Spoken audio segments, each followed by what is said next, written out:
Nano tape has been all over the internet for the past couple of months, and it has been used in some ridiculous ways. Yes, I'm talking about you 5-minute crafts. But what would happen if I used nano tape to mod a keyboard? Well, hello, I'm Kuzma, and I'm on a quest to find the best keyboard mods.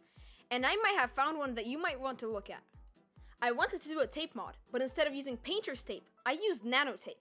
For those of you who don't know what nano tape is a double-sided tape which is used to stick heavy objects onto walls. I thought of using it because it's a denser and thicker material than painter's tape, and I felt like it would make the keyboard sound better. For this video, I decided to use a GMK67, which I have built in my previous video, which you should go check out after watching this. Quick backstory, the GMK67 is a $40 keyboard from AliExpress which shocked me by its sound. In that video, I struggled to find a mod which would make the keyboard sound any better than it did already. However, I think the nano tape will get that job done. Speaking of nano tape, this video is sponsored by Blackview and their OSCAL Pad 18 tablet. The OSCAL Pad 18 is an ultra-light tablet featuring an 11-inch display, 13-megapixel front-facing camera, and a 13-megapixel face cam. The OSCAL Pad 18 can handle up to 24GB of RAM because of the octa-core Unisoc CPU. It also has quad-box speakers for the best sound output, and an 8800 mAh battery. Head on over to the link in the description down below to pick yours up today. Now back to the video. Now I'm disassembling the keyboard in order to apply the tape mod. The GMK67 disassembly is kind of tricky because there are no screws holding the keyboard in place. Instead of the screws, there are clips that hold the bottom and top case together. To open the case, first you have to push the two top clips out, and then pry everything open with a thin object, such as a guitar pick, credit card, or a prying tool. This is probably the worst part of having a GMK67 because every time you need to disassemble it, you have to go through this process. However, I can't really complain because this is still a $40 keyboard. Opening the keyboard up, I need to disconnect 3 cables.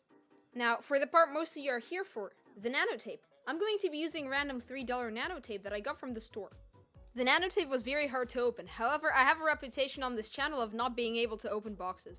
Now I'm going to apply the nano tape. I'm only going to do 1 layer. However, if you want me to try and do more layers, hit that subscribe button because I want to hit 400 subscribers by the end of this year. Quick disclaimer, if you want to do this at home, the nano tape is very hard to take off the PCB. If you try to remove it, it might damage the PCB. I didn't have those problems, however you might at home.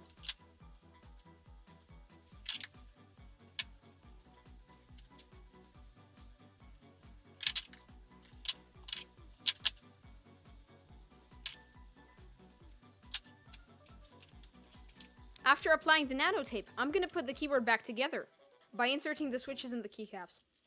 After doing that, I'm going to plug in all of the cables.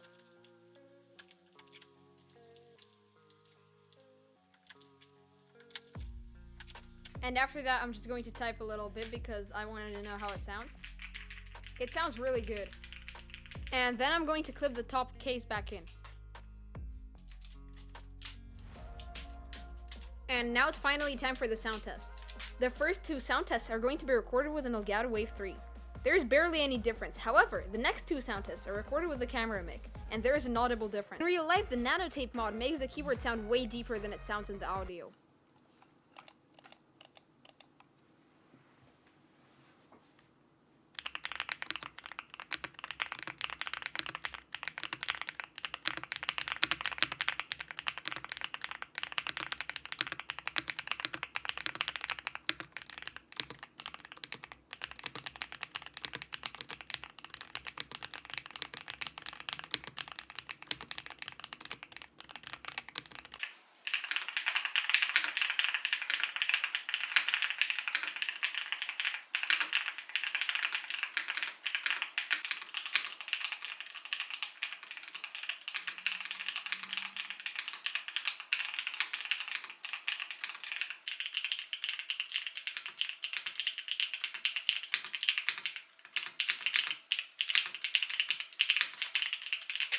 So let me know in the comments if the nano tape mod is even comparable to the tape mod, and what are your thoughts?